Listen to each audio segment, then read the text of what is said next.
बिस्मिल्लाहिर्रहमानिर्रहीम। तोशाखाना केस के अंदर जमानत के बाद खान साहब को किसी और मुकदमे में गिरफ्तार कर लिया जाएगा, ये खबर चल रही है।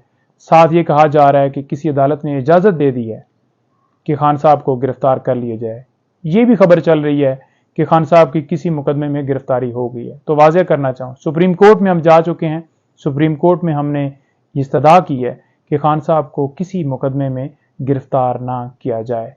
हमने प्रोटेक्शन मांगी है कि चाहे वो नामजद मुकदमा हो, चाहे वो नामालूम FIR हो, या कोई नई FIR दर्ज करके साइफर वाला मामला हो या नए वाला मामला हो या दहशतगर्दी के पर्चे हों, तो उन्हें प्रोटेक्शन मिलनी चाहिए। क्योंकि गैर कानूनी गैर आइनी तरीके से जब से वो हुकूमत से गए हैं उनके साथ ट्रीट किया जा रहा है। फेयर ट्रायल जो है वो वाज़ेह तौर पर आइन का आर्टिकल 10 वो फराहम करता है, तो उन्हें फेयर ट्रायल मिलना चाहिए, वो उनका हक है, कानून उन्हें देता है, और गिरफ्तारी से रोका जाए। इंशाल्लाह सुबह इस केस के अंदर समाअत सुप्रीम कोर्ट में होगी और खान साहब की गिरफ्तारी की हद तक प्रोटेक्शन हमें मिलेगी।